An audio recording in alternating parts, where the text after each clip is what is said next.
வணக்கம், இது கிஷோ டிவி. நான் கிஷோ.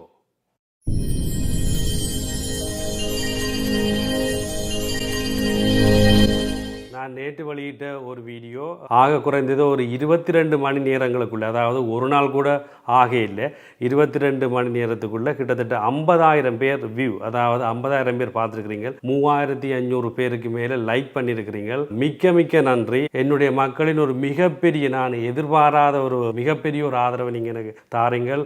பிரான்ஸில் மட்டுமில்லை, உலகத்தில் பல மூலைகளில், பல ஐரோப்பிய நாடுகளில் இருந்து, இலங்கையிலிருந்து, இந்தியாவில் இருந்து, இப்படி என்னுடைய மக்கள் எனக்கு நீங்கள் நிறைய ஆதரவை தாரீங்கள். அதால் என்னால் தொடர்ந்து வீடியோ விடணுமென்ற ஒரு என்னுடைய வகுப்புகளுக்கு மத்தியிலையும் நான் நிறைய வீடியோ விடணுமென்ற ஒரு ஊக்கத்தை எனக்கு தருகிறது. மிக்க மிக்க நன்றி மீண்டும் சொல்லுகிறேன். வணக்கம் தமிழ் மக்களே, எல்லோரும் எப்படி இருக்குங்க? ஃப்ரான்ஸ் தகவல்களை தெரிந்து கொள்ள கிஷோ டிவி பாருங்க. அத்துடன் லைக் பண்ணுங்க, ஷேர் பண்ணுங்க, சப்ஸ்கிரைப் பண்ணுங்க. நன்றி, வணக்கம்.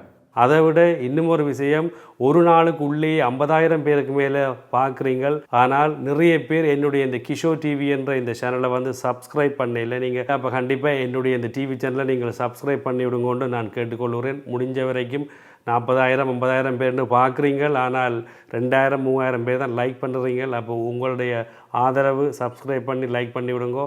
இது எனக்கு மென்மேலும் நிறைய விஷயங்களை உங்களுக்கு தருவதற்கு ஒரு உந்து சக்தியாக இருக்கும். அத்துடன் நிறைய பேர் வந்து கொமெண்ட்ஸ் வழியாக நிறைய கேள்விகளை கேட்டுக்கிறீங்க, நிறைய விஷயங்களை சொல்லியிருக்கிறீங்கள். அதுக்கு மிக்க நன்றி. அதில் இந்த வீடியோவின் இறுதியில் வந்து நான் ஒரு தெரிவு செய்யப்பட்ட ஒரு கொஞ்சம் கொமெண்ட்ஸுக்கு ஒன்றொன்றாக நான் பதில் சொல்ல போகிறேன். அது இந்த வீடியோவின் இறுதியில் உங்களுடைய கொமெண்ட்ஸுக்கு நான் பதில் சொல்கிறேன். தொடர்ந்து இந்த வீடியோவை முழுமையாக பாருங்கள். என்னுடைய கடந்த 2 வீடியோக்குள்ளேயும் பார்த்தீங்கன்னா பிரான்ஸில் நடக்க போகின்ற தேர்தலை, எலெக்ஷனை பற்றி தான் நிறைய விஷயம் நான் உங்களோட ஆதாரங்களோட சொல்லியிருப்பேன். அதுக்கு தான் இவ்வளோ பேரும் நீங்கள் நிறைய ஆதரவு தந்தனீங்கள். அந்த வகையில் பார்த்தீங்கன்றால் ஒன்றை மட்டும் நான் ஆணித்தனமாக சொல்லுகிறேன், நீங்கள் வேணுமென்றால் குறித்து வச்சு கொள்ளுங்க. எலெக்ஷன் முடிஞ்ச பிறகு கூட நீங்கள் என்னிட கேட்கலாம். என்னென்றால், அதாவது மேரின் லூ பென் கட்சி ஏரன் வந்து வெற்றி பெறுறதோ, அல்லது தற்போதைய ஜனாதிபதி எமானுவேல் மக்ரோன்ற கட்சி வந்து வெற்றி பெறுறதோ, அல்லது 3வது கட்சி வெற்றி பெறுறதோ, யார் வெற்றி பெற்றாலும் இனி பிரான்ஸில் வந்து நடக்க போகிற அரசாங்கம் வந்து நிச்சயமாக மேரின் லூ பெனுடைய கட்சியின் கொள்கையை சார்ந்து தான் இருக்குமென்றதை மறந்துடாதீங்க. ஏனென்றால் பிரெஞ்சு மக்கள் வந்து நடந்து முடிந்த ஐரோப்பிய பாராளுமன்ற தேர்தலில் மேரின் லூ பென் கட்சிக்கு ஒரு மிகப்பெரிய ஒரு ஆதரவை வழங்கி மாபெரும் வெற்றி ஒன்றை இந்த மேரின் லூ பென் கட்சிக்கு கொடுத்துட்டார்கள். அப்போ இனி இப்போ நான் சொன்ன மாதிரி இந்த கட்சியை தவிர்த்து வேறு கட்சிகள் வெற்றி பெற்றாலும் இதே ஸ்டைல், இதே முறையில் தான் ஆட்சியை நடத்த போகிறார்கள். காரணம் என்னென்றால், பிரெஞ்சு மக்கள் முழு பேருக்கும் தெரியும், தற்சமயம் வந்து மேரின் லூ பென் கட்சிக்கு வந்து அதிகமான ஆதரவை வந்து இந்த பிரெஞ்சு மக்கள் வழங்குகிறார்கள். ஏன் வழங்குகிறார்கள் என்றால், அவர்கள கட்சியின் கொள்கை வெளிநாட்டு குற்றவாளிகளை உடனடியாக நாட்டுக்கு ஏற்றுவேன். இப்படி பல விஷயங்கள் நான் என்னுடைய பல வீடியோக்குள்ளே சொல்லியிருக்கிறேன். அந்த வீடியோக்குள்ளே பார்க்காதாக்கள் கீழே நான் டிஸ்கிரிப்ஷனில் தரேன், நீங்கள் பாருங்கள். அப்போ இதே முறையில் தான் இனி எந்த கட்சி வந்தாலும் ஆட்சி போகும்ன்றதை மறந்துடாதீங்க. 90-95% இந்த மேரின் லூ பெனுடைய தேர்தல் கொள்கைகளை, அதாவது அவர்கள கட்சியின் கொள்கைகளை ஒற்றித்தான் இனி வேறு அரசாங்கங்கள் நிச்சயமாக ஆட்சியை நடத்தும். அப்போ நீங்கள் நினைக்க வேண்டாம், மேரின் லூ பென் கட்சி ஆட்சிக்கு வெராட்டி பழைய மாதிரி பிரான்ஸ் வந்து, அதாவது என்ன சொல்கிறது, இப்போ நடக்கிற அட்டகாசங்கள், வெளிநாட்டு குற்றவாளிகளுடைய அட்டகாசங்கள் எல்லாத்தையும் சகித்து கொண்டு மற்ற ஆட்சி நடக்கும் என்று நினைக்கவே வேண்டாம். எந்த அரசாங்கம் வந்தாலும் இதை ஒட்டித்தான் மிக கடுமையாக இறுக்கமாகத்தான் வெளிநாட்டு கொள்கைகள், மேரின் லூ பென் என்ன சொன்னாவோ அதை சார்ந்து தான், அதை நடைமுறைப்படுத்தி தான் இனி எந்த ஒரு ஜனாதிபதி வந்தாலும் சரி, புதிய கட்சியின் பிரதமர் வந்தாலும் சரி, இதை ஒட்டித்தான் நடக்கும்ன்றதை மறக்க வேண்டாம், நினைவில் கொள்ளுங்கள். சரி, அப்போ இப்போ இந்த மேரின் லூ பென், அந்த கட்சி தலைவி மேரின் லூ பென் வந்து, ரசம்புலுமோ நேஷனல் கட்சியின் தலைவி மேரின் லூ பென் வந்து ஒரு தொலைக்காட்சிக்கு வழங்கிய செவ்வியில் பாருங்க என்ன சொல்லுறாண்டு. Tu détruis un abribus, 5 000 €, tu payes. Tu détruis un bâtiment historique, eh bien, 10 millions, eh bien, tu es condamné à 10 millions. Bah, ça ne veut pas dire que tu paieras les 10 millions, parce que je suppose que ces gens n'ont pas les moyens des délits qu'ils commettent, mais en tout cas, ils paieront à vie pour cette destruction. On ne supporte plus de payer pour les casseurs, pour ceux qui détruisent et pour ceux qui brûlent. Maintenant, ça suffit. Les Français payent des impôts de plus en plus importants. Ils ont de plus en plus de difficultés à terminer les fins de mois. Et en plus de tout ça, on leur demande de payer pour ceux qui commettent des dégradations. சரி, அப்போ அவள் இந்த வீடியோவில் என்ன சொல்கிறான்டால், இப்போ ஒரு வெளிநாட்டு குற்றவாளி ஒரு ஆர்ப்பாட்டத்தின் பொழுதோ அல்லது ஒரு கிரேவுகள் நடக்கின்ற அந்த சூழலில் வந்து பிரான்ஸில் நீ ஒரு பஸ் தரிப்பிடம், அதாவது ஒரு பேருந்து தரிப்பிடத்தை தாக்கினி என்றால், எரிச்சி என்றா, உடைச்சி என்றா, நீ வந்து அதன் பெறுமதி வந்து 5000 யூரோண்டா, நீ 5000 யூரோ குற்றப்பணமாக கட்ட வேணும். அதை விடுத்து இன்னும் ஒன்று, இப்போ ஒரு வரலாற்று சிறப்புமிக்க இப்போ ஒரு கட்டடத்தையோ அல்லது ஒரு எண்ணத்தை என்றாலும் தாக்கியோ எரிச்சோ சேதப்படுத்தினால் அது 10 மில்லியன் யூரோண்டா, 10 மில்லியனும் இந்த குற்றவாளிகள் அல்லது இந்த குற்றத்தை செஞ்ச நபர் தான் கட்ட வேணும். அப்போ அவன் என்ன சொல்கிறான்னா, சில நேரம் 10 மில்லியன் யூரோ அந்த நபர் கட்டுறதுக்கு வசதி இல்லாட்டி அவர் உயிரோடு இருக்கும் வரைக்கும் அவர் வாழ்நாள் முழுக்க அந்த தண்டை பணத்தை கட்ட வேணும். ஏன்னா உங்களுக்கு விளங்குதானே, இப்போ எப்படியும் கண்டிப்பாக ஒரு நாளில் வாழ்ந்தால் சாப்பிட்றது வேலை செய்ய தான் வேணும். அதில் இருந்து பெரும்பகுதியான பணம் குற்றப்பணமாக அந்த இவர் விளைவிச்ச சேதத்தில் எடுக்கப்படும் என்று சொல்கிறார். அதோட இன்னும் ஒன்றையும் சொல்கிறா, ஏற்கனவே பிரான்ஸில் வந்து கொஞ்சம் வரி கூட என்று தான் சொல்லப்படுது. அப்போ மாத முடிவிலையும் சரி வருஷ முடிவுகளையும் சரி பிரெஞ்சு மக்கள் தங்களோட வருமானத்தில் பெரும்பான்மையாக வரியை கட்டணும். அதோட இந்த வெளிநாட்டு குற்றவாளிகள் இப்படி செய்கிற சேதங்களுக்கு சேர்த்து தான் தாங்கள் பிரெஞ்சு மக்கள் என்னவாம், அதாவது அரசாங்கத்துக்கு வருமான வரியை கட்டி தங்களோட நாட்டுக்கு வந்து குடியேறிகள் செய்கிற அட்டகாசத்தில் சேதமாற பிரான்ஸை கட்டி எழுப்புறதுக்கும் எப்படி அந்த பிரெஞ்சு மக்கள்கிட்ட வரியை வாங்கி தான் கட்ட போகிறாங்க, தாங்கள் அதுக்கும் சேர்த்து கட்ட வேண்டி இருக்கிறதாம். அதால் தங்களால் இனி இதுக்கு சப்போர்ட் பண்ணவே முடியாது, இதுக்கு ஆதரவு தெரிவிக்கவே முடியாதுன்னு சொல்கிறோம். அதாவது சுருக்கமாக சொல்ல போனால் வெளிநாட்டு குற்றவாளிகள் செய்கிற குற்றங்களுக்கு பிரெஞ்சு மக்கள் காசு இனி கட்ட மாட்டார்கள், அது வரி என்ற ரீதியில் கட்ட மாட்டார்கள், இனி கட்டவும் தாங்கள் விட மாட்டோம், தாங்கள் ஆட்சிக்கு வந்தான்னு சொல்கிறோம். அப்போ நான் முதல்ல சொன்னான் கொஞ்சம் கொமெண்ட்ஸுக்கு வந்து இந்த வீடியோன்ற இறுதியில் தான் நான் பதில் சொல்ல போகிறேன்னு சொல்லி, ஆனால் ஒரு கொமெண்ட்ஸுக்கு மட்டும் விசேஷமாக இப்போ சொல்கிறேன். ஏனென்றால் இந்த மெரின் லூபென்ற இப்போ நீங்கள் பார்த்த இந்த வீடியோ சம்பந்தப்பட்ட அந்த ஒரு கொமெண்ட்ஸ் தான். அது யார் போட்டிருக்கிறார் என்றால் ஜீவித ரமேஷ் 2813 வென்வித் ராய்ஸ் என்ற ஒரு ஐடியில் இருந்து போட்டிருக்கிறார். ஒரு நாயலை போலீஸ் சுட்டதுக்கே 8 மில்லியன் சொத்துக்கள் 3 நாளில் அழிச்சவங்க தான் இந்த வெளிநாட்டு குற்றவாளிகள். எலெக்ஷன் கேட்பதற்காக எல்லோரும் எல்லாம் சொல்லலாம், நடக்க வேணும். ஸ்டில் இப்போ வரைக்கும் 1969 இருந்து இதே கதை தான் தம்பி என்று சொல்லியிருக்கிறார் ஜீவித ரமேஷ். உண்மைதான், நீங்கள் சொன்னதும் சரிதான். அதாவது ஓகே, அப்போ இது இந்த நாயல் என்ற இந்த பையன் யார், என்ன நடந்தது, சென்ற வருஷம் நடந்த ஒரு சம்பவம் உண்டு. அப்போ இருக்க நான் இந்த மெரின் லூபென் சொன்னதுக்கு வேண்டாம் பல மில்லியன் யூரோக்கள் வந்து நஷ்டமானது பிரான்ஸுக்கு இந்த கலவரத்தால். அப்போ ஒரு சுருக்கமாக நான் அந்த பையன் யார், ஏன் செத்தது, ஏன் இவ்வளவு சம்பவங்கள் நடந்தது இந்த கொமெண்ட்ஸுக்கு இப்போ இவர் சொன்னதுக்கு விடவும் நான் கொஞ்சம் மேலதிகமாக தகவலை தந்தேன் என்றால் உங்களுக்கு தெரியும், இந்த கட்சி வந்து ஆட்சிக்கு வந்தால் இது மாதிரியான சம்பவங்களை தாங்கள் நடக்க விட மாட்டோம் என்று சொல்கிறார்கள். அப்போ அந்த என்ன சம்பவம் நடந்தது மேலோட்டமாக சொல்கிறேன்னு பாருங்கள். அப்போ என்ன நடந்ததுன்ற அந்த சம்பவம் வந்து 27 ஜூன் மாதம் 2023 இதே மாதம் தான் சென்ற வருடம் இந்த நாயல் என்ற 17 வயது படியன், இவர் வந்து ஃப்ராங்கோ அல்ஜீரியன் என்றால் இவர் வந்து இங்கே, அதாவது பெற்றோர் வந்து அல்ஜீரிய நாட்டை சேர்ந்தவர்கள், இந்த பையன் வந்து இங்கே பிறந்தவர். அப்போ இவருக்கு 17 வயது, அதாவது லைசன்ஸ் இல்லாமல் சாரதி அனுமதி பத்திரம் இல்லாமல் ஒரு காரை ஓடிக்கொண்டு போயிருக்கிறார். இவர் நண்பரும் சேர்ந்து போலீஸ் மறைச்சிருக்குது, நிற்க இல்லை. அப்போ அதில் ஏற்பட்ட ஒரு திரத்தல் வன்முறையில் வந்து போலீஸார் சுட்டதில் அந்த பையன் இருந்ததாக சொல்லப்படுது. இதான் இந்த ஒரு நான் சுருக்கத்தை சொல்கிறேன். பிறகு அந்த சுட்ட போலீஸ்காரரையும் வந்து பிடிச்சிட்டாங்க. பிடிச்சி இப்போ எல்லாம் கேஸ் எல்லாம் போய்கொண்டு இருக்குது. அந்த பையனும் செத்து போயிட்டான், 17 வயது பையன். அவன் செத்த நாளில் இருந்து இங்கே பிரான்ஸில் உள்ள எங்களுடைய மக்களுக்கு தெரியும், வெளிநாட்டில் உள்ள மக்களும் கேள்விப்பட்டிருப்பீங்க. பரிசையும் சரி பிரான்ஸின் பெரும்பான்மையான வெளிநாட்டாக்கள் அதிகமாக வாழுகிற பகுதிகள் பாரிஸ், அதாவது இல்து ஃப்ரான்ஸுக்குள்ளே மார்சையில், லியோனில், இப்படி பெரிய பெரிய போர்தோவில், இப்படி பெரிய இடங்களில் பெரிய நகரங்களில் அதிகமாக இந்த வெளிநாட்டுக்காரர்கள் வாழுகிற இடங்களில், குறிப்பாக சொல்ல போனால் அரேபிய மக்கள், அதாவது அராபாக்கள், அடுத்தது ஆப்பிரிக்க மக்கள் எல்லாம் எங்கெல்லாம் அதிக இடங்களில் வாழினமோ அங்கே வந்து ஒரு மாபெரும் வன்முறையை கட்டவிழ்த்து விட்டார்கள். பேருந்துகளை கொளுத்துறது, பாடசாலைகளை கொளுத்துறது, பெரும் வரலாற்று சிறப்புமிக்க பொக்கிசங்களை கொளுத்துறது என்று சொல்லி ஒரு மாபெரும் ஆர்ப்பாட்டம் ஒன்றை செய்து விட்டார்கள். இறுதியாக பார்த்தீங்கன்னா பெரிய முயற்சிகளுக்கு பிறகு அந்த கலவரத்தை வந்து பிரெஞ்சு அரசாங்கம் கட்டுக்கோப்புக்குள்ளே கொண்டு வந்தது. அதன் பின்பு வந்த அறிக்கையில் பிரெஞ்சு அரசாங்கம் அரசாங்கம் வெளியிட்டது. இந்த வெளிநாட்டவர்கள் செய்த இந்த ஆர்ப்பாட்டத்தின் இந்த வன்முறையின் சேத விவரம் எவ்வளவென்று சொன்னால் 1 மில்லியன். மில்லியன் இல்லையா, மில்லியார். அப்போ மில்லியார்ன்றது 1 மில்லியார்ன்றதுன்ற தொகை வந்து யூரோவில் மில்லியன் கணக்கில் பார்த்தால் 1000 மில்லியன் யூரோக்களை தான் வந்து 1 மில்லியார்ன்னு சொல்கிறது. மில்லியாரா? அப்போ யோசிச்சு பாருங்க, இப்போ எங்களுடைய பணத்திலே இலங்கை காசிலேயே வந்து பில்லியன்டைக்குள்ளே எவ்வளவு தொகையுண்டு. ஆனால் அதுலேயும் பாருங்க 1000 மில்லியன் சாதாரண பணம் இல்லை, யூரோ. உலகத்திலேயே மிக பெருமதி வாய்ந்த நாணயங்களில் ஒன்று யூரோ. அதுலேயும் கொஞ்சம் லட்சக்கணக்குகள் இல்லையா, 1000 மில்லியன். ஒரு 17 வயது குற்றவாளி. ஓகே தானே, 17 வயது குற்றவாளியா? அதுக்கும் வந்து பாருங்க, போலீஸ் மறிக்க நிற்க இல்லை. ஒரு நாட்டின் காவல்துறை மறிக்கும் பொழுது நிற்கவில்லை. வன்முறையாக 17 வயதில் சாரதி அனுமதி பத்திரம் இல்லாமல், லைசன்ஸ் இல்லாமல் கார் ஓடுனது, போலீஸ் மறிக்க நிற்க இல்லை. அதை விட ஏற்கனவே அந்த பையன் பல விதமான குற்றச்செயல்களில் ஈடுபட்டு போலீஸாரால் மிகவும் நன்கு அறியப்பட்ட ஒரு பையன், ஏற்கனவே குற்றவாளி. அப்போ அந்த பையனை வந்து மறிக்கைகள் இப்போ ஒரு சம்பவம் நடந்து போலீஸாரால் ஒரு தற்செயலாகவோ அல்லது எதிர்பாராத விதமாகவோ சுடப்பட்ட அந்த பையன் இறந்து விட்டான்னு இப்போ கேஸ் நடக்குது.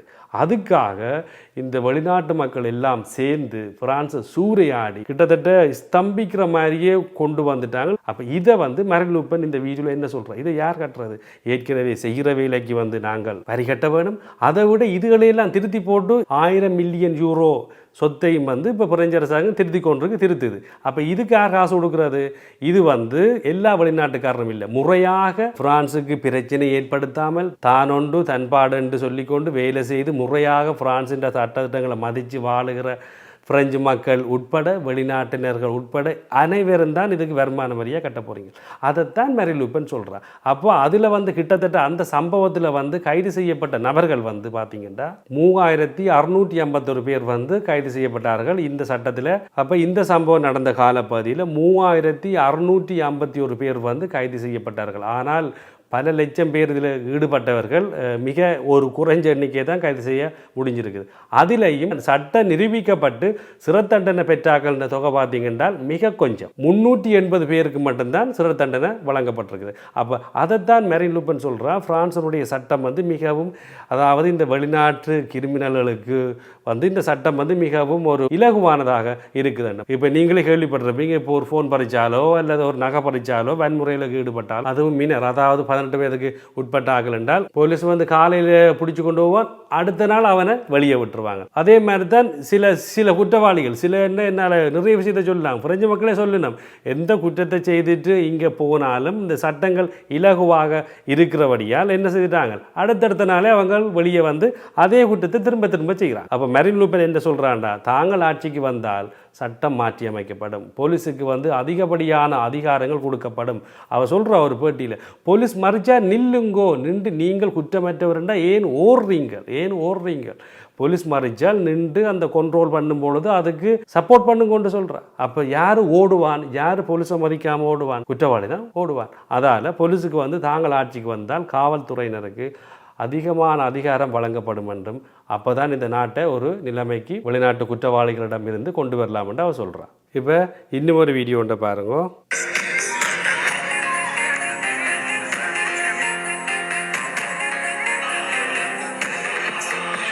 சரி, இது என்னென்றால் இந்த மரின் லூப்பனுடைய ஏரன் என்ற கட்சி வந்து ஆட்சிக்கு வரக்கூடாதென்றும், அவர்கள் தேர்தலில் இந்த ஐரோப்பிய பாராளுமன்ற தேர்தலில் வெற்றி பெற்றதை கண்டிச்சும் பரிசிலையும் இல்து பிரான்ஸுக்குள்ள வெளிநாட்டு மக்கள் அதிகமாக வாழ்கிற இடங்கள்லையும் வந்து அதிகமாக வெளிநாட்டு மக்கள்லாம் அதில் கலந்து கொண்டிருக்கணும், ஒரு பெரிய மாபெரும் ஆர்ப்பாட்டங்களை செய்யணும்.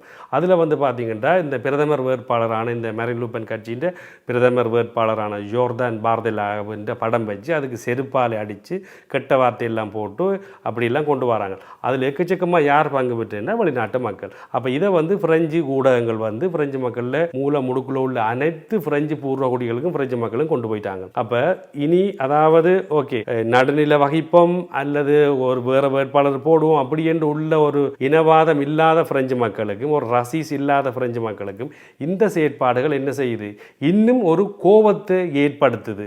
அப்போ வெளிநாட்டு மக்கள் மீது இன்னும் வெறுப்பு அவர்களுக்கு என்ன செய்யுது, வருகிறது இப்படியான செயற்பாடுகளால். அதை விட இந்த சோசியல் மீடியா இந்த சமூக வலைத்தளங்களுக்குள்ள போனீங்க என்றால் இப்போ நீங்கள் பெரும்பான்மையினாக்கள் தமிழ் சம்பந்தமாக பார்க்குறபடியே உங்களுக்கு அந்த ஃபேஸ்புக் ஆகட்டும், யூடியூப் ஆகட்டும், டிக்டாக் ஆகட்டும் என்ன செய்யும் என்றால் அந்த எதை இன்ட்ரெஸ்டாக பார்க்குறீங்களோ அதை தான் தொடர்ந்து காட்டும். இப்போ நீங்கள் பிரெஞ்சு சமூக வலைத்தளங்களுக்குள்ளே போனீங்க என்றால் இந்த வெளிநாட்டு ஒரிஜின், அதாவது இப்போ வெளிநாட்டு ஒரிஜின் என்றால் இப்போ இலங்கை பெற்றோருக்கு பிரான்ஸில் வந்த இப்போ ஒரு பிள்ளை பிறந்தது என்றால் அது பிரெஞ்சு குடியுரிமையாக இருந்தாலும் அதன் ஒரிஜின் அடி வந்து இலங்கை. அதே மாதிரி ஒரு இந்திய பெற்றோருக்கு வந்து இங்கே பிரான்ஸில் இப்போ ஒரு பிள்ளை ஒன்று பிறக்குது என்றால் அது ஒரிஜின் அவன் அடி வந்து இந்தியாண்டாலும் அது பிரெஞ்சு குடியுரிமை பெற்ற பிள்ளை. அப்போ இப்படியான இந்த 2வது தலைமுறையில் என்ன செய்யணும்னா இவை தான் இந்த சோசியல் மீடியாவில், அதாவது சமூக வலைத்தளங்கள் அதிகமாக ஆக்டிவாக உள்ளார்கள். இவை என்ன செய்யணும்னா பிரெஞ்சு மக்களுக்கு புத்திமதி சொல்லணும். யோசிச்சு பாருங்க எப்படி சொல்லணும்னா நீங்கள் சோசியல் மீடியாவுக்கு போனீங்கன்னா தெரியும் சமூக வலைத்தளங்களுக்குள்ள எப்படி சொல்லணும்னா பிரெஞ்சு மக்களை நீங்கள் ஸ்டூபிட், நீங்கள் முட்டாள்களா, இது மாதிரியான ஒரு கட்சிக்கு உங்களால் போட முடியுமா, அல்லது இந்த கட்சி ஆட்சிக்கு வந்துட்டால் நாங்கள் விடுவோமா, நாங்கள் பிரான்ஸை துப்புரவு பண்ணி போடுவோம், அதண்டு போடுவோம், உடைச்சி போடுவோம், வன்முறை செய்வோம், அப்படி இப்படி என்று யார் செய்யணும்? வெளிநாட்டு பின்னணியை கொண்ட இங்கே பிறந்த அந்த 2ஆம் தலைமுறை பிள்ளைகள். அப்போ கண்டிப்பாக பிரெஞ்சு மக்களுக்கு தெரியுது. அதாவது இவர் இப்போ எங்களோட தோட்டத்தை வச்சு தெரியும் தானே, கண்டுபிடிக்கலாம் தானே, வீடியோ நான் சொல்லணும். அப்போ இவர்கள் யார்? வெளிநாட்டு பின்னணிகள். பிரெஞ்சு மக்களை முட்டாள்கள் என்று சொல்லி இன்னும் கெட்ட வார்த்தை எல்லாம் பேசி உங்களுக்கு அறிவு இல்லையா, இந்த கட்சிக்கு போட போகிறீங்களா? அப்போ ஒரு சொல்கிற முறையில் சொன்னால் பிரெஞ்சு மக்கள் கேட்பாங்க. இப்படி ஒரு சிவிலைஸ் சமூகம், அதாவது ஒரு நாகரீகத்தில் வளர்ந்து ஒரு பிரெஞ்சு சமூகத்தை போய் இப்படியெல்லாம் இவர்கள் யார் புத்திமதி சொல்கிறேன்டே ஒரு தெளிவில்லாமல் இவர்கள் புத்திமதி சொல்லும் பொழுது பிரெஞ்சு மக்கள் எழுதுகிறாங்க கீழுக்கு அந்த கொமெண்ட்ஸ்லாம் பார்க்க மாட்டீங்கள் என்னண்டு. அதாவது சொல்ல முடியாத வார்த்தைகள் எல்லாம் போட்டு வெளியே போங்கள். நாங்கள் அதில் பல பிரெஞ்சு மக்கள் சொல்லணும், நாங்கள் இப்போ என்ன ஏரன்ன்றது ஒரு இனவாத கட்சி என்ற முறையில் நாங்கள் இதுவரைக்கும் அந்த கட்சிக்கு போட் போடக்கூடாதுதான் நினைச்ச நாங்கள். ஆனால் இப்போ தான் விளங்குது உங்களை மாதிரி ஆக்களை விட்டால் நீங்கள் எங்களோட நாட்டையே வந்து குட்டிச்சவராக்கிறவங்க. பல மில்லியன் கணக்கான பிரெஞ்சு மக்கள் சொல்லணும், நாங்கள் இதுகளை பார்த்த பிறகு நாங்கள் இனி இந்த ரசம்பிளும நேஷனல் கட்சிக்கு தான் நாங்கள் வாக்களிப்போம் என்று சொல்லுகிறார்கள். இதுக்குரிய காரணம் யார்? இந்த வெளிநாட்டு அடிப்படையாக கொண்ட 2ஆம் தலைமுறை பிள்ளைகள் செய்கிற விஷயம் தெரியாமல் செய்கிற இந்த செயற்பாடு பிரெஞ்சு மக்களை கடும் கோபத்துக்கு கொண்டு வருது. அப்போ இவை எல்லாத்தையும் பார்த்து போட்டு பிரான்ஸில் உள்ள ஒரு மிக பிரபல்யமான ஒரு யூடியூப்காரர், ஒரு யூடியூப் சேனல் ஒன்று வச்சுக்கிறார் பிரெஞ்சுக்காரர். 19 மில்லியன் சப்ஸ்கிரைபர்ஸை அவர் வச்சிருக்கிறார். அவர் இவைகளை பார்த்து போட்டு தன்னுடைய சப்ஸ்கிரைபர்ஸுக்கு ஒரு வேண்டுகோள் விடுத்தார், தன்னுடைய ஆதரவு இந்த மேரின் லூ பென் கட்சிக்கு தான். அப்போ காரணம் என்ன நினைக்கிறீங்க? இந்த சோசியல் மீடியாவில் தேவையில்லாமல் பிரெஞ்சு மக்களை வம்புக்கு இழுத்து தேவையற்ற வார்த்தை பெரியவங்களை பயன்படுத்தி இனவரி இல்லாமல் இருந்த பிரெஞ்சு மக்களையும் ஒரு இனவரிக்குள்ளே கொண்டு வந்து ஒரு வெறுப்பு ஏற்படுத்துறது வெளிநாட்டு சமூகங்கள் மீது. சரி, அதென்றாலும் பரவாயில்ல, வேற வேற மக்கள் தான் வேற வேற நாட்டுக்காரர் தான் செய்கிறார்கள். எங்களுடைய தமிழ் பிள்ளைகள், இலங்கை இந்திய தமிழ் பிள்ளைகள் கூட இளந்தலைமுறைகள் நீங்கள் டிக்டாக் எல்லாம் போய் பார்த்தீங்கன்னா தெரியும், இதே செய்கிறார்கள். என்ன செய்கிறார்கள்னா தங்களுடைய தோழர்கள், தங்களுடைய கூட படித்தவர்கள், வகுப்பில் படித்தவர்கள் என்று தங்களுடைய தோழர்களுக்கு என்று அதில் பெரும்பான்மையில் உங்களுக்கு தெரியும் பரிசியாண்டிய இடங்களில் இல்து பிரான்ஸுக்குள்ள எக்கச்சக்க மாணவர்கள் வந்து வெளிநாட்டு மாணவர்கள்லாம் படிக்கணும். அதாவது தங்களுடைய தோழர்களுக்கு இப்படி சொல்கிறாங்க என்று சொல்லி போட்டு தாங்களும் என்ன செய்யணும்? இலங்கை பிரஜை, நான் ஒரு இலங்கையை சேர்ந்த நான் இந்தியாவை சேர்ந்த என்று தங்களை அறிமுகப்படுத்தி போட்டு அவர்களும் பிரெஞ்சு மக்களை பேசுகிறார்கள், புத்திமதி சொல்லுகிறார்கள். அப்போ இவர்களும் வந்து தங்களுடைய நண்பர்களுக்கு சப்போர்ட் பண்ணுறோன்னு சொல்லி பிரெஞ்சு மக்களுக்கு புத்திமதி சொல்லி பிரெஞ்சு மக்களை கோபப்படுத்துகிற மாதிரி செயல்களை செய்யும் பொழுது பிரெஞ்சு மக்கள் நாட்டை சொல்லி சொல்கிறாங்க, நாட்டை சொல்லி கமெண்ட்ஸ் போடுறாங்க, நாடுகளை சொல்லி வீடியோ போடுறாங்க. இப்போ பாருங்க, அதில் ஒன்றை சொல்லலாம். இப்போ ஒரு ஸ்ரீலங்கா பிள்ளை ஒன்று ஒரு வீடியோவில் இதே மாதிரி போட்டிருந்தவ பிரெஞ்சு மக்களை வந்து இந்த கட்சிக்கு வந்து, அதாவது மேரின் லூ பென் கட்சிக்கு வந்து ஓட் போட வேண்டாம்னு சொல்லி நிறைய விஷயங்களை ஒரு அட்வைஸ் மாதிரி பண்ணியிருந்தேன். அப்போ அவங்க கேட்டிருந்தாங்க யார் யாருக்கு அட்வைஸ் பண்ணுறதுன்னு சொல்லி டெகாஷ் லே ஸ்ரீலோங்கே என்று போட்டிருந்தாங்க, அதாவது கொமெண்ட்ஸ் போட்டிருந்தாங்க. இப்படி நான் ஒன்று இல்லை பலது கிடக்கு நிறைய டிக்டாக் பக்கம் போனீங்கன்னா பிரெஞ்சுக்குள்ளே போனீங்கன்னா நிறைய வருது. அப்போ யோசிச்சு பாருங்க, தமிழ் மக்களுக்கும் பிரெஞ்சுக்காரருக்கும் ஏதாவது பிரச்சனையா? அப்போ இது தேவையற்ற வேலையில் எங்கட இளம் தலைமுறையில் பார்க்குறபடியால் ஒரு வெளிநாட்டு குற்றவாளி உங்களோட ஃபோன் பறிச்சுட்டு அந்த நாட்டையே சொல்லி பேசுகிறீங்களா, இந்த நாட்டுக்காரன் கள்ளன், அந்த நாட்டுக்காரன் நகையை பறிச்சுட்டாண்டு. அது மாதிரி சில பல விஷயம் தெரியாத சில பல எங்களுடைய மக்கள், எங்களுடைய தமிழ் மக்களில் பிள்ளைகள் இப்படி செய்யும் பொழுது அவங்க என்ன சொல்கிறாங்க? டெகாஷ் என்றா என்ன? இந்த போயிருங்காங்க, அதாவது டெகாஷ் துலா ஃப்ரான்ஸ் என்றா என்ன? ஃப்ரான்ஸை விட்டு வெளியே போங்க, இல்லை ஸ்ரீலங்கா என்று போடுறான். அப்போ எங்கள் மீது, அதாவது தமிழ் மக்கள் மீது, இலங்கை தமிழ் மக்கள் ஆகட்டும், இந்திய தமிழ் மக்கள் ஆகட்டும், இன்னும் பிரெஞ்சு மக்களுக்கு ஒரு மரியாதை வேண்டா, உழைப்பாளிகள் திருடர்கள் அல்ல, ஒரு சீரியஸான ஆக்கள், நல்ல ஒரு மரியாதை இதுவரையும் இருக்குது. அப்போ இந்த பிள்ளைகள் 2வது தலைமுறை பிள்ளைகள் இப்படி செய்கிறதால எல்லா ஸ்ரீலங்கையும் வந்து எல்லா இந்தியர்களையும் வந்து தமிழ் மக்களை இப்படித்தான் பார்க்க போகிறார்கள். இது ஒரு சீரியஸான பிரச்சனை ஒன்று இது. ஆகவே பெற்றோர்களே, இந்த பிள்ளைகள் வந்து இந்த டிக்டாக் அல்லது அதிகமாக டிக்டாக் தான், யூடியூப்பில் கொஞ்சம் குறைவு, இந்த டிக்டாக்கில் வந்து உங்களுடைய பிள்ளைகள் என்ன வீடியோ போடுகிறார்கள், என்ன செய்கிறார்கள்னு தயவுசெய்து கவனித்து கொள்ளுங்க. பிரெஞ்சு மக்களுக்கு இப்படி கோபத்தை ஏற்படுத்தி ஒரு நாடுகளுக்கு எல்லாம் இப்படி தனிப்பட்ட ரீதியில் கோபம் வந்தால் நிச்சயமாக பாதிக்கப்பட போகிறது நீங்களும் தான் பாதிக்கப்படுவீர்கள். எனவே பெற்றோர்கள் உங்களோட பிள்ளைகள் என்ன வீடியோ விடணும், எது சார்ந்து விடணும், அறிவோடு தான் விடுகிறார்களா, பகுத்தறிவோடு தான் விடுகிறார்களா, யாருக்கு சப்போர்ட் பண்ணுறார்கள், இப்படி தேவையற்ற விஷயங்களால் வந்து உங்களோட பிள்ளையும் பாதிக்கப்படலாம், எதிர்காலத்தில் உங்களுக்கும் பாதிப்பு வரலாம். பெற்றோர்களை நீங்கள் கொஞ்சம் கவனித்து கொள்ளுங்க, என்ன வகையான வீடியோக்கள் உங்களுடைய பிள்ளைகள் டிக்டாக்கில் விடுகிறார்கள். அப்போ இந்த டிக்டாக் ஒன்று சொல்லிக்குள்ள இன்னும் ஒரு விஷயத்தை நான் உங்களுக்கு சொல்ல வேணும்.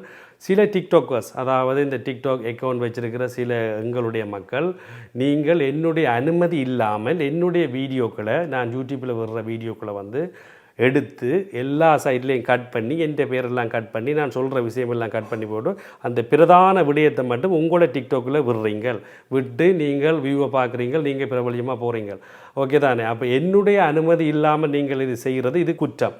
அதாவது நான் இப்போ சொல்கிறேன், இனி இப்படி செய்ய வேண்டாம். சரி, இப்போ நான் முதல்ல சொன்ன மாதிரி நீங்கள் மக்கள் கொமெண்ட்ஸ் மூலமாக கேட்ட கேள்விகள் விடயங்களுக்கு நாங்கள் பார்ப்போம், பதில் சொல்ல போகிறேன்.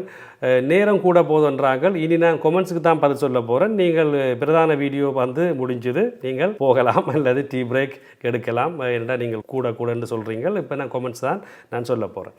ஓகே, இதில் வந்து பார்த்தீங்கன்னா @opapi என்றவர் வர ஒரு மெசேஜ் ஒன்று போட்டிருக்கார். என்னென்றால், waiting your next video version before election advice Tamil people to what. அதாவது எலெக்ஷன் உங்களுடைய மற்ற வீடியோக்கு நான் பார்த்து கொண்டிருக்கிறேன். எலெக்ஷனுக்கு முதல்ல தமிழ் பீப்புளுக்கு, தமிழ் மக்களுக்கு சொல்லட்டான் ஓட் பண்ண சொல்லி, அது நான் நேற்றைய வீடியோவிலே சொல்லியிருக்கிறேன். opapi, ஓகே தான், நீங்கள் அந்த பேர்லாம் போட்டுக்கிறீங்க, நேற்றைய வீடியோவில் சொல்லியிருக்கிறேன். அதை விட இன்றைய வீடியோலையும் நான் இதைத்தான் சொல்லியிருக்கிறேன். நீங்கள் யாருக்கு போடலாம் போடக்கூடாதுன்ட்டு நான் ஒரு மேலோட்டமாக சொல்லியிருக்கிறேன். இனி மக்கள் புரிந்து கொள்வார்கள். மற்றது கண்டிப்பாக இந்த வீடியோவில் சொல்கிறேன், வருகிற எலெக்ஷனுக்கு தூங்கி விடாதீர்கள் மக்களே. ஞாயிற்றுக்கிழமை என்று தயவு செய்து போய் கண்டிப்பாக நீங்கள் வாக்களியுங்கள். பல்லாயிரக்கணக்கான தமிழ் மக்கள், இந்திய இலங்கை தமிழ் மக்கள் பிரெஞ்சு பிரஜா உரிமை வச்சிருக்கிறீங்க. மறக்காமல் போய் உங்களுக்கு எந்த கட்சிக்கு போடணுமோ மறக்காமல் ஓட் பண்ணுங்கள். சரி, அடுத்ததாக இன்னும் ஒரு கமெண்ட்ஸை பார்த்தீங்கன்னா, கனடாவிலேருந்து போட்டிருக்கிறா விமலா இங்கிலீஷில் போட்டிருக்கேன். என்றால், please French citizen Tamil people don't forget to vote for the election. For your vote is very important. Please go out and watch. That's good help for your children in future. Thank you. God bless you guys என்று போட்டிருக்கான். அதாவது என்னென்றால், இவன் என்ன சொல்லியிருக்கான்டா, தயவுசெய்து French குடியுரிமை பெற்ற மக்களே போய் ஓட் பண்ணுங்கோ, இது உங்களுடைய பிள்ளைகளின் எதிர்காலத்துக்கு நல்லம் என்று சொல்கிறான். அதாவது அமைதியான குற்றச்செயல் இல்லாத பிரான்ஸ் வாழ வேணுமா, போய் ஓட் பண்ணுங்கன்ற ஒரு கருத்தில் சொல்கிறான். அது எந்த கட்சிக்கு நீங்கள் போடுங்கன்னு அவன் சொல்லி இல்லை, உங்களுக்கு ஏற்ற மாதிரி நீங்கள் போடுங்க. அடுத்த கமெண்ட்ஸ் வந்து பார்த்தீங்கன்னா, சிவகுரு சந்திரமோகன் ஜெர்மனியில் இருந்து போட்டிருக்கிறார். மக்கள் எல்லோரும் அறிய வேண்டிய விடயம், நல்ல செய்தி, சேவை, வாழ்த்துக்கள் அண்ணா, உங்கள் பணி தொடரட்டும். நான் ஜெர்மனியில் இருந்து நன்றி, மிக்க நன்றி. உங்கள் ஆதரவு இருக்கிறபடியாக தான் என்னால் இவ்வளவு செய்யக்கூடியதாக இருக்குது. மிக்க நன்றி சிவகுரு சந்திரமோகன். அடுத்த கமெண்ட்ஸ் பார்த்தீங்கன்னா, பொன்குணா கனடாவிலிருந்து போட்டிருக்கிறார். கனடாவிலிருந்து, ஈழத்தமிழன் எங்கிருந்தாலும் ஈழத்தமிழர்களின் சப்ஸ்கிரிப்ஷன் இதோ ஒன்று போட்டிருக்கிறார். மிக்க நன்றி பொன்குணா, உங்களுடைய ஆதரவுக்கு. அதோட சப்ஸ்கிரைபும் பண்ணிட்டீங்க, ரொம்ப நன்றி. அடுத்த கமெண்ட்ஸ் பார்த்தீங்கன்னா, KGF ஸ்டாலின் வந்து போட்டிருக்கிறார். வணக்கம் அண்ணா, பிரான்ஸ் வாரத்துக்கு நான் இருக்கிறேன், வந்தால் திருப்பி அனுப்புவாங்களா, விசா தரமாட்டாங்களா? ப்ளீஸ் இந்த கமெண்ட்ஸுக்கு ரிப்ளை பண்ணுங்கள் நெக்ஸ்ட் வீடியோவில். ஓகே, KGF ஸ்டாலின், கண்டிப்பாக இது ஒரு சின்ன இதில் சொல்ல முடியாது. கொஞ்சம் தெளிவான, இப்போ நான் என்னுடைய வளமையான வீடியோக்கள் மாதிரி தெளிவாக ஒரு வீடியோ ஒன்று விட வேணும். அப்போ இப்போதைக்கு நான் அடுத்த வீடியோ விடும் வரைக்கும் என்னுடைய மக்கள், நான் உங்கள்கிட்ட இந்த கேள்வியை நான் விடுறேன். இவர் என்ன கேட்குறாருன்னா, இப்போ இனி பிரான்ஸுக்கு வரலாமான்னு இந்த தம்பி கேட்குறார். நீங்கள் உங்களுடைய கருத்துக்களை இந்த தம்பிக்கு கொமெண்ட்ஸ் வாயிலாக சொல்லுங்க. நான் இது சம்மந்தமாக இவர் மட்டும் இல்லை, நிறைய பேர் கேட்டுக்கிறீங்க, இனி நாங்கள் பிரான்ஸுக்கு வரலாமா, ஐரோப்பாவுக்கு வரலாமா, வந்தால் எப்படி இருக்கும் காலம், விசா தருவாங்களான்னு இப்படி நிறைய கொமெண்ட்ஸில் கேட்டுக்கிறீங்க. எல்லாத்துக்கும் பொதுவாக ஒரு தெளிவான வீடியோன்னு நான் விடுறேன். இப்போதைக்கு ஏனைய எமது மக்கள் தங்களுடைய அனுபவங்களையும் தங்களுடைய ஆலோசனைகளையும் கொமெண்ட்ஸ் வாயிலாக உங்களுக்கு தெரிவிப்பினோம் என்று நம்புறேன். நீங்கள் அதை பார்த்துக்கொள்ளுங்க. சரி, மற்ற கொமெண்ட்ஸ் வந்து பார்த்தீங்கன்னா தேனு போட்டிருக்கிறா, உங்கள் பதிவு தெளிவாகவும் விளக்கமாகவும் உள்ளது, மிக்க நன்றி, நல்ல பதிவுக்கு நேரம் எடுக்கத்தான் செய்யும். நிச்சயமாக அதான் நான் பல பேருக்கு சொல்கிறேன். இது சினிமா செய்தியோ விளையாட்டு செய்தியோ இந்த கிச்சன் டூர், வீட்டு டூர், இந்த ரூம் டூர் இப்படியான மாதிரி என்று இல்லை. இது வந்து என்னென்றால் நிறைய என்ன சொல்கிறது, உங்களுக்கே தெரியும் தான், அந்த டூர் டாய்லெட் டூர் என்று சொல்லி அது எக்கச்சக்கமான இந்த அட்டகாசம் செய்கிற வீடியோக்கள் மாதிரி என்னுடையது இல்லை. இது வந்து எனக்கு ஒரு தனிப்பட்ட ஒரு யுனிக்கான ஒரு பார்வையாளர்களை கொண்ட என்னுடைய மக்களுக்காக நான் விடுறேன். அப்போ இது கண்டிப்பாக நேரம் எடுக்கும். ஆகவே உங்களுடைய இந்த ஆதரவுக்கு மிக்க நன்றி. அதே கொமெண்ட்ஸ் மாதிரி இப்போ இன்னும் மட்டும் வந்துருக்கு பாருங்க. தம்பித்துறை திருச்செல்வம் 1878 என்ற ஐடியில் இருந்து போட்டிருக்கிறார். சுருக்கமாக வீடியோ போடுங்கள் என்று சொல்லுகிறார்களே, ஒரு மனைவி கணவனுக்கு கடிதம் எழுதினா, அன்புள்ள அத்தான் வணக்கம், நான் அதிகம் எழுதவில்லை வணக்கம், இப்படி சுருக்கமாக சொல்கிறீங்களா? தம்பித்துறை நீங்கள் சொன்ன மாதிரி தான், திருச்செல்வன் நீங்கள் சொன்ன மாதிரி தான், அப்படி தான் போடணும்னு நான் நினைக்கிறேன். என்னை புரிஞ்சு கொண்டதுக்கு, இப்படி ஒரு நகைச்சுவையான ஒரு கொமெண்ட்ஸை சொன்னதுக்கும் மிக்க நன்றி. அடுத்த கொமெண்ட்ஸ் பார்த்தீங்கன்னா அருண்குமார் போட்டிருக்கிறார். இலங்கை தமிழனுக்கு எப்பொழுதும் எங்கள் ஆதரவு நிச்சயம் உண்டு, மிக்க நன்றி. ஆனால் இன்னும் மட்டும் சொல்கிறேன் அருண்குமார், இலங்கை தமிழன், தமிழ்நாட்டு தமிழன் அப்படின்லாம் பார்க்காதீங்க. தமிழன் எங்கிருந்தாலும் என்னுடைய ஆதரவு நிச்சயம் உண்டு. அதே மாதிரி நீங்களும் தமிழன், அது யாரென்றாலும் எந்த நாடுன்றதை பார்க்காம எந்த தமிழன் என்றாலும் தயவுசெய்து ஆதரவு கொடுங்கள். தமிழால் ஒன்றிணைவோம். அப்போ தமிழனாக இருந்து எல்லோருக்கும் ஆதரவு கொடுப்போம். அடுத்ததாக பார்த்தீங்கன்னா ஹரி ராஜேந்திரன் 1000 என்ற ஐடியிலிருந்து ஒரு கமெண்ட்ஸ் போட்டுக்கிறார். ஏற்கனவே இலங்கைக்கு அனுப்பப்பட்ட குற்றவாளிகளின் தொல்லை யாழ்ப்பாணத்தில் தாங்க முடியவில்லை. அப்போ இங்கே தான் பிரச்சனை தந்து இங்கேருந்து பிடிச்சி ஏற்றி விட்டாலும் அங்கேயும் பிரச்சனை தராங்களா யாழ்ப்பாணத்தில், இலங்கையில்? சரி, அப்போ ஹரிராஜேந்திரன் நான் நினைக்கிறேன் எந்த கட்சி வந்தாலும், நான் முதல்ல சொன்ன மாதிரி எந்த கட்சி ஆட்சிக்கு வந்தாலும் இன்னும் நிறைய பேர் இங்கே உள்ள குற்றவாளிகள் இலங்கைக்கு வரத்தான் போகணும். அப்போ இன்னும் தொல்லை அதிகரிக்கும் என்று நினைக்கிறேன். பார்த்து சமாளித்து இருந்து கொள்ளுங்க. அடுத்த கொமெண்ட்ஸ் பார்த்தீங்கன்னா அமுதன் கேட்டிருக்கிறார். அமுதன், அண்ணா, இந்த கோஷ்டி மோதல் செய்தவர்களுக்கு அதன் அடிப்படையில் தண்டனை பெற்றவர்களுக்கும் ஏதாவது பாதிப்பு ஏற்படுமா? இது அமுதன் நீங்கள் கேட்டதை பார்த்தா இது வேறு ஆக்களுக்கு இல்லை போலடக்கா. ஓகே தானே? ஓகே, இது சரி என்றால் நான் பதில் சொல்கிறேன். என்றால் நிச்சயமாக உண்டு. அதாவது இந்த எலெக்ஷன் முடிஞ்ச பிறகு நான் முதல்ல சொன்ன மாதிரி எந்த அரசாங்கம் ஆட்சிக்கு வந்தாலும் இனி உங்களுடைய ஃபைல்கள் எல்லாம் சீர்தூக்கி பார்க்கப்படும். எப்போ பார்க்கப்படும் என்றால் ப்ரெஃபெக்சர், அதாவது குடியுரிமை தவிர்த்தவர்களுக்கு ப்ரெஃபெக்சருக்கு போலீஸுக்கு வந்து நீங்கள் விசாவுக்கு போகும் பொழுது 1 வருஷமோ 10 வருஷமோ புதுப்பிக்கும் பொழுது அது 2 ஜனாதிபதி வேட்பாளரும், அதாவது பிரதான கட்சிகளில் 2 ஜனாதிபதி வேட்பாளரும் பிரதமர் வேட்பாளரும் இதை வலியுறுத்தி சொல்லியிருக்கணும்.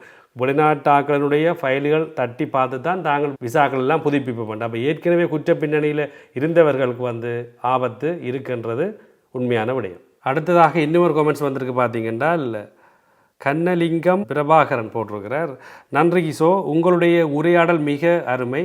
அரசியல் துறையுடன் சுகாதாரத்துறையை மாறி அலசினால் மிக பயனுள்ளதாக இருக்கும். கண்டிப்பாக சொல்லுவேன். கண்டிப்பாக இது அரசியல் துறை இப்போ இந்த எலெக்ஷனுக்காக தான் இது கொஞ்சம் போய்கொண்டிருக்கு. அதுக்கு பிறகு நான் பலதரப்பட்ட விடயங்களை உங்களுக்கு கொண்டு வருவேன். பலனுள்ளதாக இருக்கும். அண்மையில் பல இளவயது மரணங்கள் நடைபெற்றது. குறிப்பாக நம்மவர்கள் பாதிக்கப்பட்டார்கள்.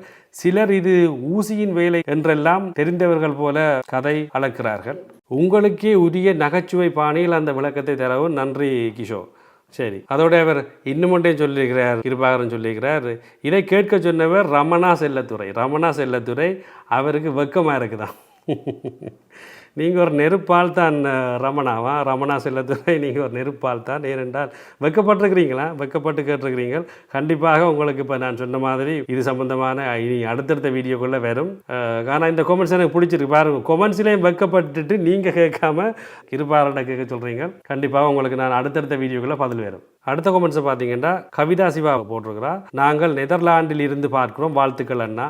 ரொம்ப நன்றி உங்களுடைய ஆதரவுக்கு.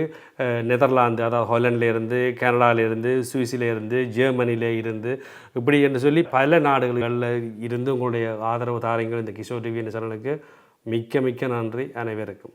அடுத்த கமெண்ட்ஸ் வந்து மலர் பத்மநாதன் போட்டிருக்கிறீர்கள். வாழ்த்துக்கள், நல்ல முயற்சி, நல்ல தமிழ், எந்த ஊடகங்களும் செய்யாத முயற்சி, நிறைந்த வாழ்த்துக்கள் என்று போட்டுக்கிறீர்கள்.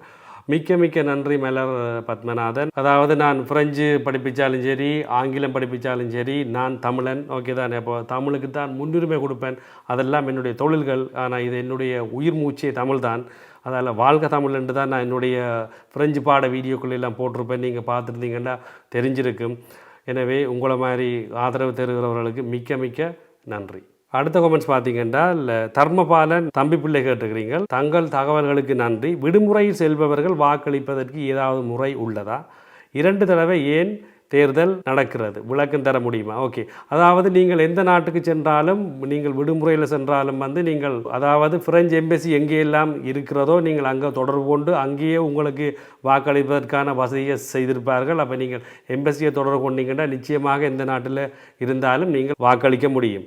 மற்றது ஏன் தேர்தல் எலெக்ஷன் 2 தடவை நடக்குது என்று கேட்டுக்கிறீங்க. என்னென்றால் இங்கே நிறைய கட்சிகள், நிறைய மக்கள் தொகையில் கூடிய நாடு என்ற முறையில் நிறைய கட்சிகள் எல்லாம் செய்கிறபடியால், அதாவது முதல் சுற்றில் எல்லா கட்சிகளும் இது ஒரு சாதாரணம் தான். இப்போ ஒரு விளையாட்டு கூட அப்படி தான். இப்போ ஒரு ஃபுட்பால் மேட்ச் நடக்குதுன்னா எல்லா நாடும் பங்கு பெற்றும் பிறகு அதில் தெரிவு செய்யப்படுற அணிகள் தான் இறுதி ஃபைனலுக்கு போவார்கள். அதே மாதிரி தான் இதில் முதல் தேர்தல் காலத்தில் எல்லாரும் பங்கு பெற்றுவார்கள்.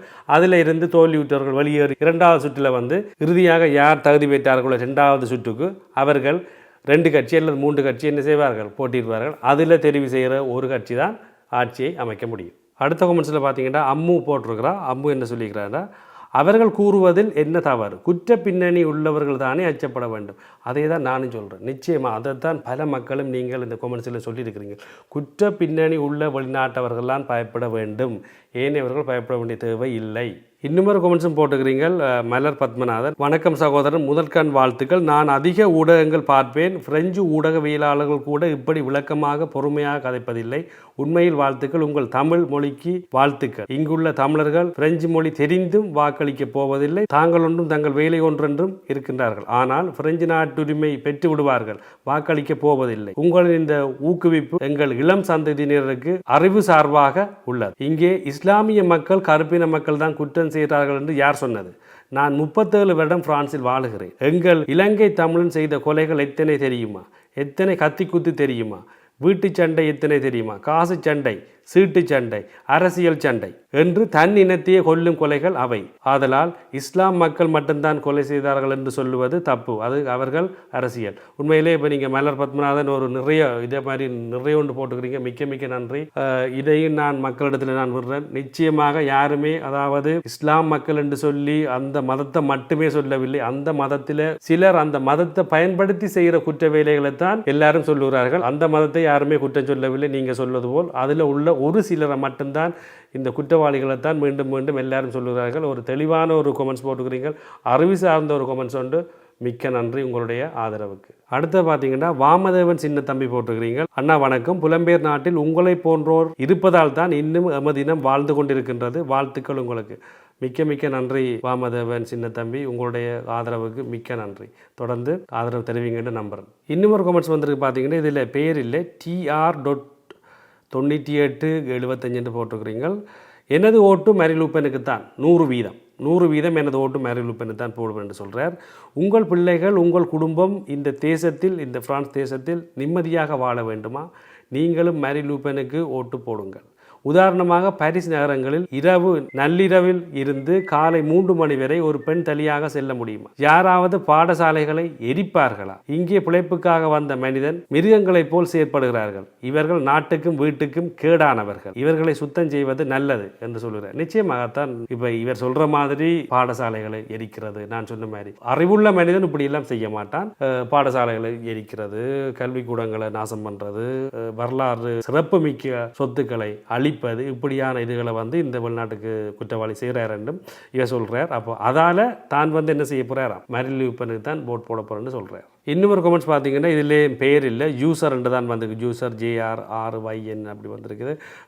மக்களே நீங்கள் பேர்களை போட்டிங்கன்னா, பேரும் எந்த நாட்டில் இருந்து கமெண்ட்ஸ் போடுறீங்க போட்டிங்கன்னா எனக்கு கொஞ்சம் நல்லா இருக்கும். நான் கொஞ்சம் எனக்கு வாசிக்கிறதுக்கும் இலகுவாக இருக்கும். தமிழ் சமூகத்துக்கு ஒரு அன்பான வேண்டுகோள், இந்த மாதிரியான காணொளிகளை நீங்கள் மிக முக்கியத்துவம் கொடுக்க வேண்டும். அத்துடன் மற்றவர்களுக்கு அதை பகிர்ந்து கொள்ள வேண்டும் என்று பணிவுடன் கேட்டுக்கொள்கிறேன். உங்களோட பேர் எனக்கு தெரியல, அதால் யூசர் JRYN உங்களுக்கு என்னுடைய மனமார்ந்த நன்றிகளை தெரிவித்துக் கொள்கிறேன். தொடர்ந்து என்னுடைய சேனலுக்கு ஆதரவு தாருங்கள். மிக்க மிக்க நன்றி. அடுத்த கமெண்ட்ஸ் பார்த்தீங்கன்னா, குமரேசு பாலகுமார் ஒரு கேள்வி கேட்டிருக்கிறார் என்னென்றால், வணக்கம், நாங்கள் ஆர்என் கட்சிக்கு வாக்களித்தால் ஏற்படும் பாதகம் என்ன? அதாவது மேரின் லூப் என்ற கட்சிக்கு வாக்களித்தால் என்ன பாதகம் ஏற்படும் என்று கேட்டிருக்கிறார். அதுக்கு இன்னும் ஒரு ஆள் பதில் கொடுத்துருக்கிறார். சுதாகர மரியதாசன் பதில் கொடுத்துருக்கிறார். பெட்டி படுக்கைகளுடன் கையில் விலங்கு மாட்டி ராஜ மரியாதையோட ஃப்ளைட்டில் ஏற்றி ஸ்ரீலங்காவுக்கு அனுப்பி வைப்பான். சுதாகர மரியதாசன், ஏன் இப்படி பீதியை கிளப்புறீங்க? நீங்கள் குற்றம் செய்யாட்டி ஏன் உங்களை பெட்டி படுக்கையோட கட்டி ஸ்ரீலங்காவுக்கு ஏற்றுறான்? இல்லை, அது நீங்கள் ஓகே நகைச்சுவை தான் சொல்லியிருக்கிறீங்க. திரும்ப எல்லா வீடியோக்குள்ளேயும் மாநிலமாக சொல்கிறேன், எந்த ஒரு சந்தர்ப்பத்திலையும் இந்த மேரின் லூப் என்ற கட்சி எல்லா வெளிநாட்டுக்காரரையும் நான் பிரான்ஸை விட்டு ஏற்றுவேன் சொல்லவே இல்லை. குற்றம் செய்கிற குற்றவாளிகள், தொடர்ந்து அரச பணத்தில் சாப்பிடுகிறவர்கள், இவர்களைத்தான் ஏற்ற வேண்டும். மற்ற எந்த ஒரு வெளிநாட்டு மக்களும் எந்த பிரச்சனையும் இல்லை.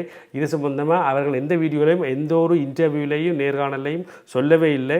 அப்போ நீங்கள் சும்மா பீதியை கிளப்பாதைங்க. சுதாகரன் கொஞ்சம் வித்தியாசம் போடுறீங்க. பெட்டி படுக்கைகளுடன் கையில் விலங்கு மாட்டி ராஜ மரியாதை, அது எனக்கு புரிய இல்லை சுதாகர். அது என்ன பெட்டி படுக்கையோட கையில் விலங்கு மாட்டி போட்டு பிறகு என்ன ராஜ மரியாதை? எனக்கு விளங்கையில் நீங்கள் தான் பதில் சொல்லணும். இருந்தாலும் உங்களுடைய ஆதரவுக்கு மிக்க நன்றி. அடுத்த கமெண்ட்ஸ் பார்த்தீங்கன்னா, நாகேந்திரன் ரூப நிஃபி, வணக்கம் ஐயா, உங்கள் கருத்து, யாருக்கு நாங்கள் ஓட் பண்ண வேண்டும் என்பதை அறிவியுங்கள்.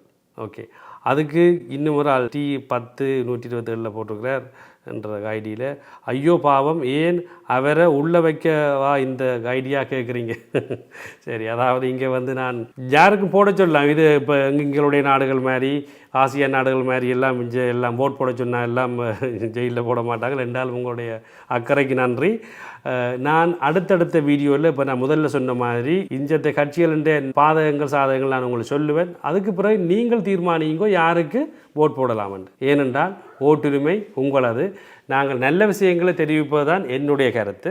அதுக்கு பிறகு நீங்களே தீர்மானித்து யாருக்கு போடலாம்னு நீங்கள் முடிவு பண்ணுங்க. சரி, இன்னொரு கமெண்ட்ஸ் இருக்குது வந்து பார்த்தீங்கன்னா, இதுக்கு பேர் இல்லை, JMJ 753 போட்டிருக்கிறார் ஒரு ஐடியிலிருந்து.